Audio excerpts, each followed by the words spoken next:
Have you ever wondered why the Amish divorce rate is effectively zero? Not because divorce is difficult to obtain, not because unhappy couples are forced to stay together by law, but because the practices built into an Amish marriage from the first day produce something that most modern marriages never achieve: the commitment made before God.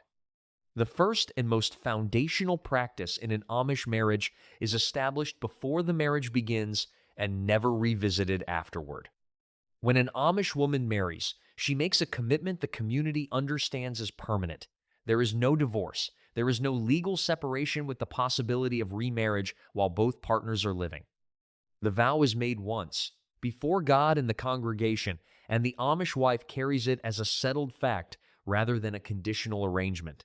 This permanence is not experienced as a trap. It is experienced as a foundation, and a foundation that is genuinely permanent produces a different kind of marriage than one that includes, however quietly, the awareness that the exit exists. Submission. The Amish wife's submission to her husband is the most misunderstood practice in Amish marriage. Submission does not mean the wife has no opinion or voice.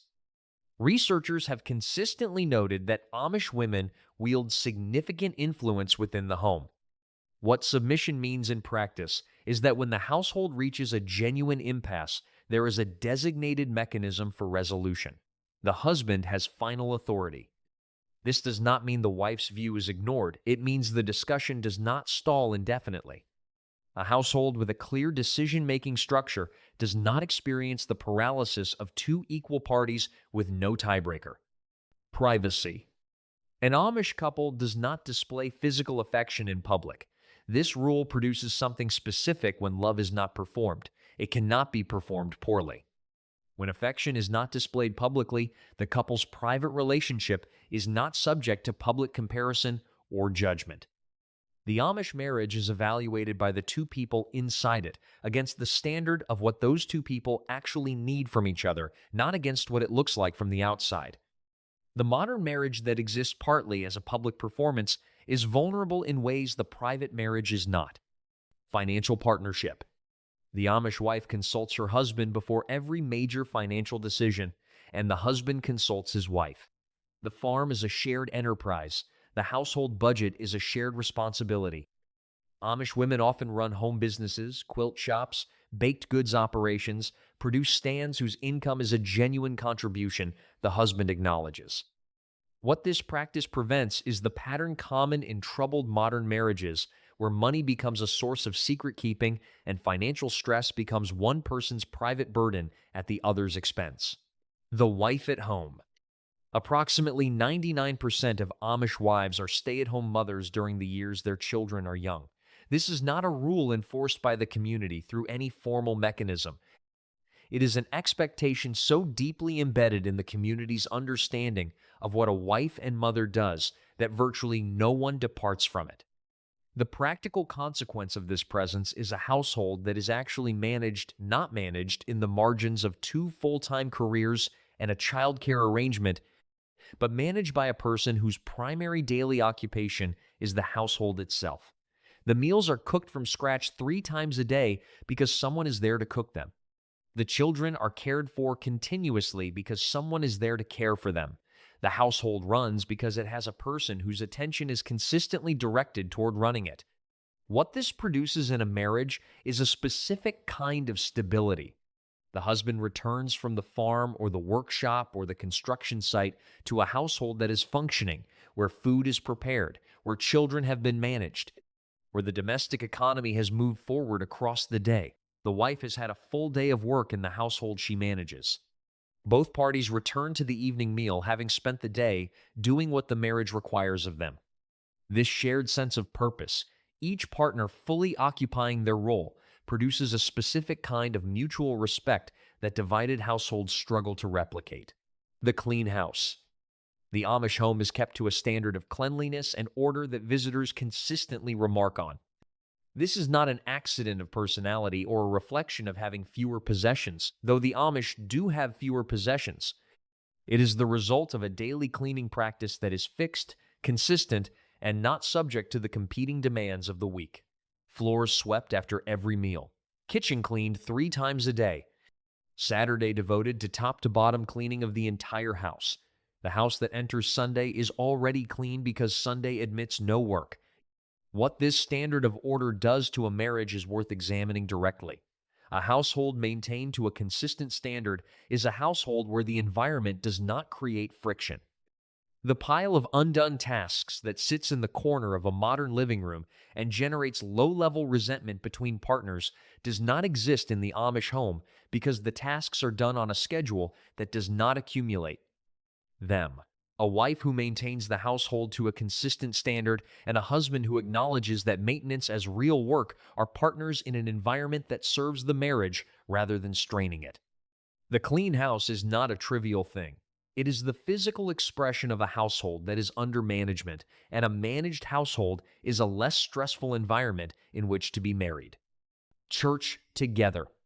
Every Amish couple attends church together every 2 weeks, and the weeks between church services are filled with visiting, community events, and the social life of the church district that surrounds the marriage from every direction. The church service itself lasts 3 hours. It is conducted in German and Pennsylvania Dutch. It involves the entire community, every family in the district sitting together, worshiping together, eating together afterward. The husband and wife are present side by side in this practice every single time it occurs, across every year of their marriage, without exception permitted by anything short of serious illness. What this consistent shared practice does to a marriage is provide an anchor, a fixed point in the week that the couple returns to together regardless of what has happened in the days before.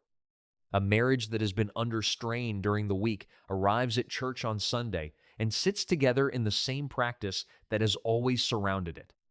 The community that gathers for that service is the same community that will support the marriage when it is difficult and celebrate it when it is joyful. The shared religious practice is not experienced by most Amish couples as an obligation imposed from outside. It is experienced as the center of a life that the marriage is built around, and a marriage built around a shared center has something to return to that a marriage without one does not. Loyalty. An Amish wife does not speak negatively about her husband to other community members. This is not a formal rule with a specific penalty attached to it. It is a practice rooted in the Amish understanding of what marriage requires and what community life requires simultaneously. The community in which an Amish couple lives is small, interconnected, and permanent. The neighbors at church on Sunday are the same neighbors who will be at the next barn raising, the next quilting bee, the next community dinner, and the next wedding. Whatever is said about a husband in a conversation with a neighbor on Monday will shape that neighbor's perception of the husband for years. The Amish wife who keeps her household's difficulties private is not suppressing legitimate grievance.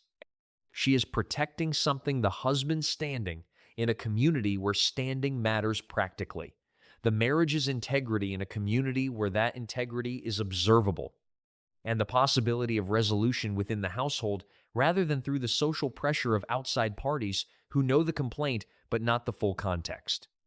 Modern marriage research has identified criticism, contempt, defensiveness, and stonewalling as the primary predictors of divorce. The practice of not speaking against the husband in community settings directly addresses the first two. A wife who does not criticize her husband to others is less likely to have crystallized her criticism into the contempt that precedes the end of a marriage. Shared labor. Amish couples work together in ways that most modern couples do not. The wife who steps into the field to help with a harvest that needs more hands. The husband who helps his wife with the garden during a week when she is managing a sick child and the canning season simultaneously. The shared physical labor that moves across the traditional gender division when the household needs it to, not as a philosophical statement about equality, but as a practical response to the fact that the farm and the household are shared enterprise, and that whatever needs doing gets done by whoever can do it.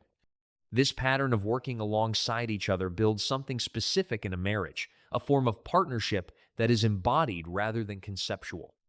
Two people who have worked side by side through planting season, through harvest, through the crisis of a sick animal or a flooded cellar, know each other in a way that two people who have been in separate buildings doing separate jobs all day do not. The Amish marriage is a working relationship in the most literal sense. The two people in it are partners in a productive enterprise that requires both of their sustained contributions to function. A marriage that is also a genuine working partnership has a shared purpose that transcends the personal and romantic dimensions of the relationship. When those dimensions are under strain, the shared work continues. And the shared work, continued long enough, tends to restore what the strain has damaged. Shared humor.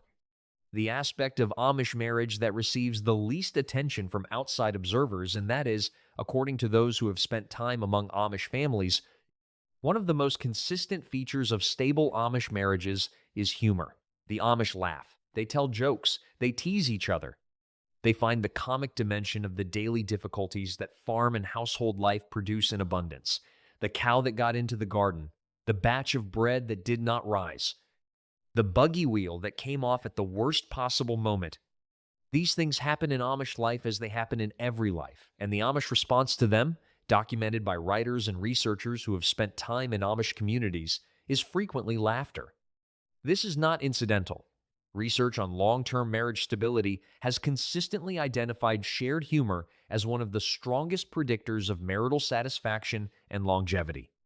Couples who laugh together, who have a shared comedic sensibility, who find the same things funny, who can diffuse tension with a well-timed remark report, higher satisfaction and lower conflict across the arc of a marriage than couples who do not. The Amish couple that has been working together, worshiping together, and managing a household and a farm together for 30 years has accumulated decades of shared experience that is the raw material of a private comedic language.